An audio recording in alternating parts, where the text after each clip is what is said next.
Mardi 26 février 2013, bonjour, bonsoir à tous et merci d'être sur Télé Pluriel à l'heure du journal Pulsation, l'essentiel de l'actualité de la journée. À la une de l'actualité, justement, la terre a tremblé en Haïti, en République dominicaine. Un faible séisme de magnitude 3,5 a été ressenti lundi soir à Port-au-Prince.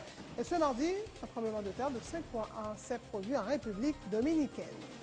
Plusieurs personnalités, dont l'ancien président René Préval, ont assisté ce mardi 26 février aux obsèques du docteur Daniel Mathurin au parc du Souvenir à Frères. Le chercheur âgé de 61 ans a été tué le 17 février dernier dans un accident de la route en République dominicaine. La crise au sein de la commission bicamérale chargée de désigner les représentants du pouvoir législatif au conseil électoral. La réunion prévue ce mardi n'a pu avoir lieu. Les députés ont brillé par leur absence. La coordination de plateforme Unité plaide pour une refonte totale du conseil électoral dans la perspective de l'organisation des prochaines élections. Tous les conseillers électoraux actuellement en poste doivent être remplacés par des personnalités crédibles choisies par les trois pouvoirs exécutifs et législatifs et judiciaires à partir d'une liste de 12 noms soumise par des organisations de la société civile. C'est la proposition de la plateforme Unité. Dans l'international, vive tension en Uruguay, des milliers d'Uruguayens dans les rues pour protester contre la décision de la Cour suprême de déclarer inconstitutionnelle la loi qui rend imprescriptibles les crimes de la dictature militaire entre 1973 et 1985. Et puis, premier signe de vie des otages français enlevés la semaine dernière au Nigeria. Leurs ravisseurs précisent leurs revendications jugées hors de portée de la France par Laurent Fabius. Et puis en sport, coup de tonnerre en Camp Nou, alors que tout le monde s'attendait à une victoire du FC Barcelone en demi-finale, retour de la Coupe du Roi. C'est le Real Madrid qui s'est imposé ce mardi 3-1. Cristiano Ronaldo a été l'acteur majeur de ce classico, inscrivant en doublé son 10e et son 11e but face aux Catalans, dont 8 inscrits au Camp Nou. Voilà, mesdames et messieurs, pour le menu du journal. Ou c'est fanatique boule qui a roulé tout partout, ou remettre toute discipline dans la sport, ou vous voulez soumettre une discussion avec les amis pour tout ça qui concerne l'actualité. Vous avez un bon jambette sous toute équipe, entraîneur, joueur, pour qu'on ait l'air en forme, l'air en baisse. Il y a un bon jeu d'information avec précision sur le mouvement de transfert dans mi-temps équipe. Point boule, c'est Télé Pluriel, chaîne 44, chaque lundi, 8h03 pour 9h30. Même émission ça, on peut regarder encore chaque jeudi, sorti 4h pour arriver 5h30. Point boule, il y a une émission avec deux plus gros noms dans la fête sport en Haïti. Rodi Sanon, avec Ralph Danti.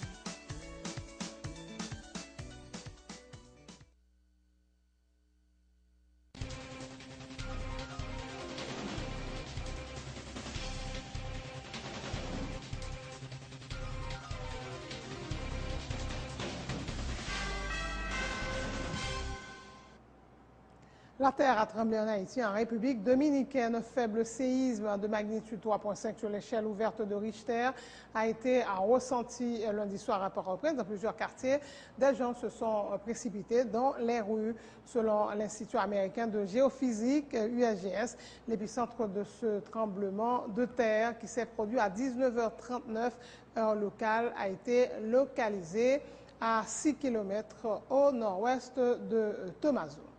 Un séisme d'une magnitude moyenne de 5,1 s'est produit ce mardi en République dominicaine. Il était 13h07. Des informations fournies par le réseau sismique de l'Université de Porto Rico et l'USGS. Voilà donc la terre qui a tremblé en Haïti et en République dominicaine, hier soir pour Haïti et ce mardi pour la République voisine. Autre point de l'actualité, les funérailles du docteur Daniel Mathurin ont été chantées ce mardi 26 février au parc du Souvenir à Frères. Plusieurs personnalités, dont l'ancien président René Préval, ont assisté à la cérémonie. Daniel Mathurin, 61 ans, a péri dans un accident de la route en République dominicaine le 17 février dernier. Sa femme, qui était à ses côtés, a eu la vie sauve. Ginette Perraudin-Mathurin dit regretter que son époux n'ait pas eu le temps de voir réaliser son rêve le plus cher, à savoir la transformation de la société haïtienne. Compte rendu Emmanuel Paul. Louange pour bon Dieu, lui-même qui gagne bon cœur. Hommes politiques, des personnalités de la communauté universitaire, parents, amis et alliés, Plusieurs dizaines de personnes ont participé ce mardi 26 février à la cérémonie funèbre du docteur Daniel Mathurin. Le chercheur a trouvé la mort le 17 février dernier dans un accident de la circulation en République dominicaine. Dans son homélie de circonstance, le célébrant principal a présenté Daniel Mathurin comme un honnête homme, un citoyen qui a beaucoup contribué au développement de la société, a dit le révérend père William Smart. Jodia, c'est une fête. Une fête, malgré la souffrance, nous, malgré la mort tragique. Ça. Une fête parce que nous devons un citoyen qui prend responsabilité dans la vie. Surtout dans Haïti, Jodia. Le monde qui a le courage, dit ça le penser, et qui a le courage de mettre la ville en service l'autre.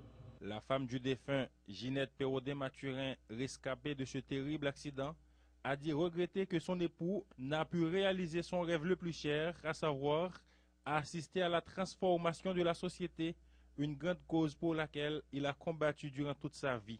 Nous avons passé toute notre vie à faire des émissions de radio, à faire des émissions de télévision pour motiver les politiciens.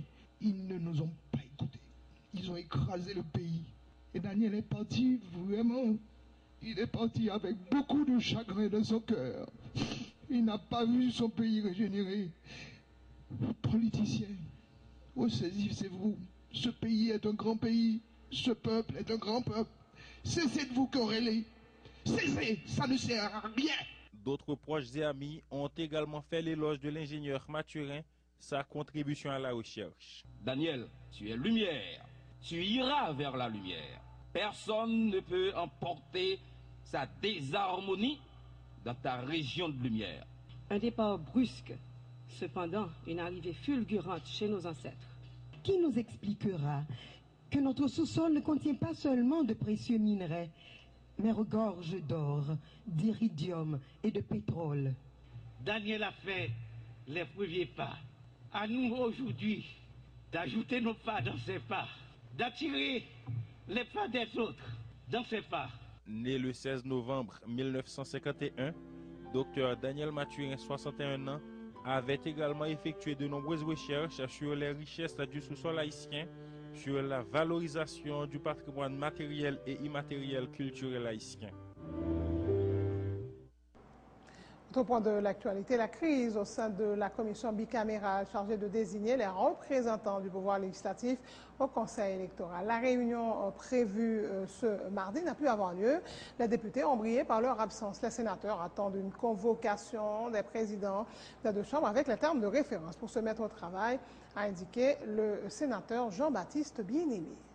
Article 6 de l'accord qui était signé avec le président Matélia, il était dit clairement que selon procédure tracée par le Parlement. De ce fait, procédure tracée, il te dit que c'est des secteurs de la vie nationale qui t'a que la commission t'a sollicité pour proposer des noms. De ce fait, nous-mêmes, nous restons dans la loi, nous restons dans l'accord qui était signé et que qu'on y est là, comme nous pas qu'à définir thème de référence, nous-mêmes, nous demandons au président Sénat et président de la Chambre des députés pour que nous thème de référence pour permettre que la commission avance. Si il y a une décision qu'on prend pour écrit, pour demander prolongation, mais cependant, il faut que nous réunissions, mais il faut que ce président Sénat et président de la Chambre des députés qui convoquent nous avec les thèmes de référence pour nous travailler. Ça, c'est depuis président Sénat et président de la Chambre des députés qui connaissent qui ça que a fait parce que c'est eux-mêmes qui supposent nous outils pour nous travailler. Qui plus gros outils que nous gagnons pour nous travailler, c'est thème de référence.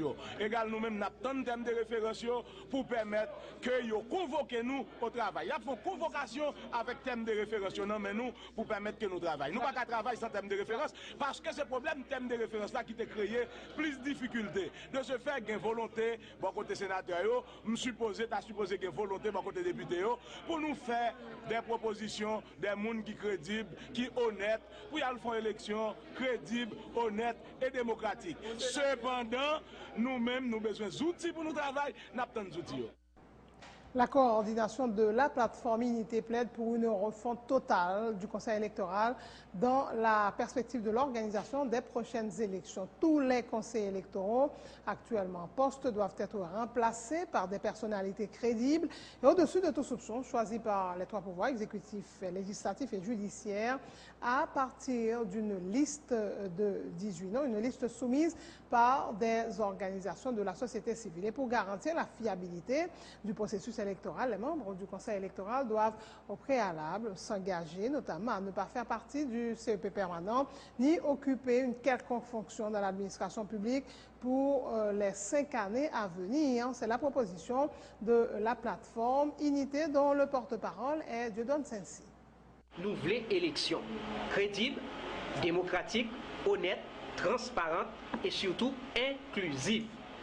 Et pour l'élection ça arrive faite, il faut que tout acteur impliqué, notamment société civile, parti politique. Mais pour le fait, il faut que le processus là respecté. Pour l'élection faite, nous demandons pour le président de la République, exécutif là, pour voir ça, accepter, mettre un processus conseil électoral transitoire qui est capable de démarrer avec 18 personnes minimum, mais plus, qui sortent dans la société, dans tout secteur, société civile là. Moun sa yo, leur cité non yo, qui est-ce que lié? C'est moun qui a courage, qui a colonne vertébrale, c'est-à-dire qui a CV, et pas CV professionnel non, mais colonne vertébrale, qui est solide, qui a courage, crédible, honnête, société n'a pas rien qu'à reprocher.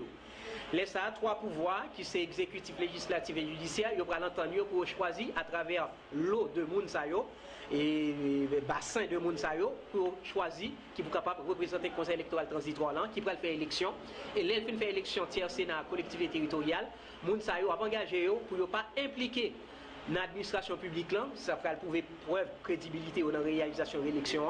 Ensuite, il n'y a pas parlé dans le conseil électoral permanent pour le former selon la constitution amendée. Ensuite, nous demandons pour le président annuler tout acte qu'il a posé, notamment faire retrait arrêté de 6 membres du conseil électoral qu'il a nommé.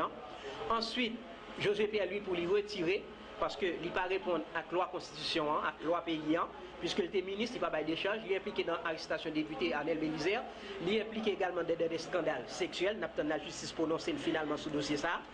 Ensuite, retrait directeur général, chef d'opération que le président nommé, tout arrêté qu'il te prend avant pour nous capable de rendre le processus là crédible. C'est pour sa part, le député de Moran-Charbelin appelle à la mobilisation pour éviter un retour à la dictature. Les problèmes auxquels fait face la population ont été provoqués par des élections frauduleuses, signale Sorel Jacinthe.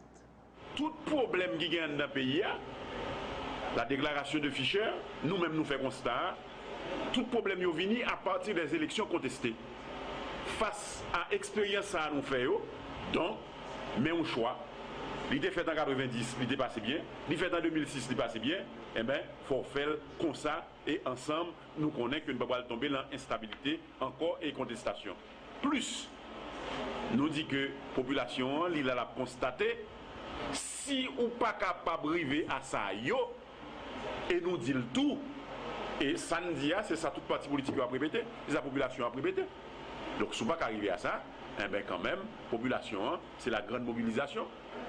Et nous dit tout, nous fait 86, face à toute dérive qu'on fait, ou pas capable de faire élection, eh bien, si nous faisons constat ça, nous n'avons pas l'autre choix, c'est la mobilisation. Parce que nous dit jamais plus, de 86 à aujourd'hui, nous dit jamais plus, nous voulons rentrer dans le processus démocratique.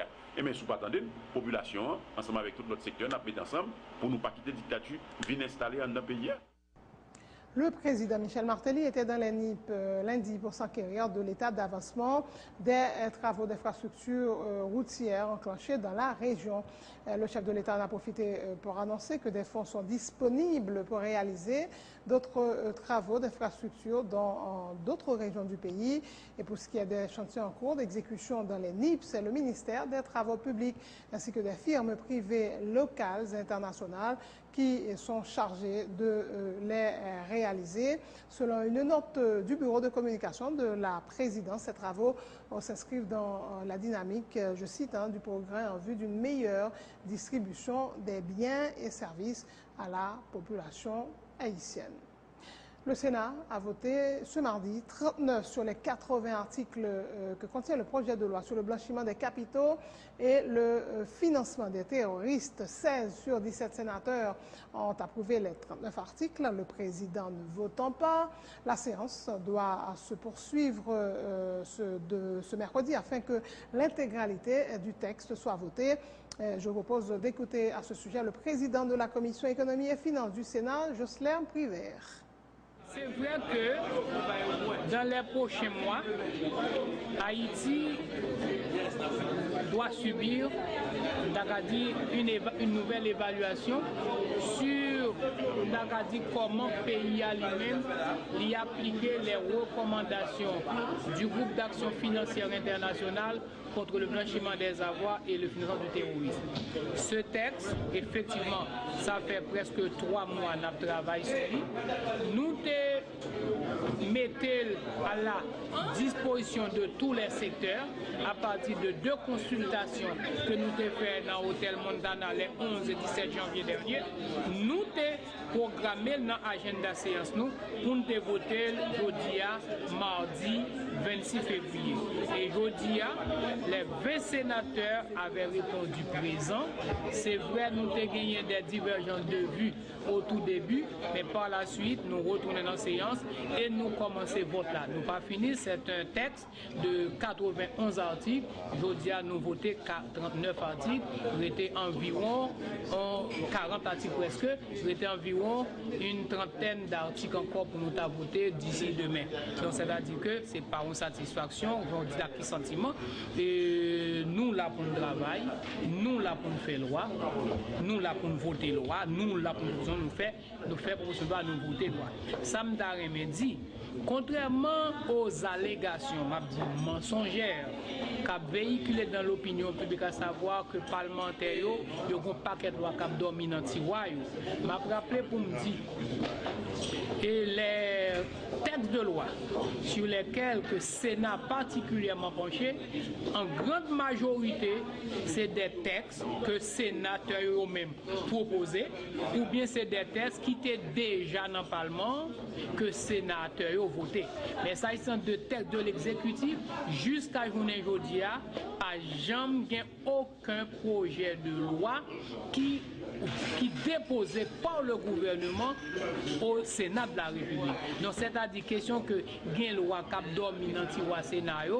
S'il y a des lois qui dorment dans les tiroirs du Sénat, ce n'est pas des lois provenant de l'exécutif. C'est des lois qui viennent directement de portions de sénateurs ou bien des lois qui étaient déjà au Sénat. Si c'était des lois qui étaient déjà dans le Sénat, il faudrait admettre que c'est des lois qui sont depuis 2009.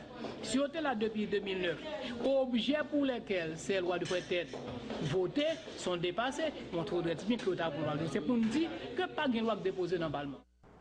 Le comité départemental de l'Ouest de la plateforme des organisations syndicales enseignantes lance pour demain 27 et 28 février et 1er mars un mot d'ordre de grève dans les écoles non publiques. Ce mouvement de protestation pacifique vise à forcer les responsables du système éducatif haïtien à œuvrer pour l'amélioration des conditions de travail et d'existence des enseignants. Les professeurs syndiqués appellent également le ministère de l'Éducation nationale à résoudre définitivement le problème des arriérés de salaire des enseignants, ceux qui travaillent depuis des années sans avoir de lettres de nomination. Marc-André et Pierre Noël et Daddy Charles de la plateforme des organisations syndicales d'enseignants. Comité départemental l'Ouest plateforme syndicale, CNEH, INOE, JL, FENATEC à Kone, constaté autorité dans 3 pouvoirs, l'État a ignoré revendications professeurs. Député et sénateur plus fort dans le marché dans le ministère a tiré le CV pour chercher job à petit projet pour 6 ans.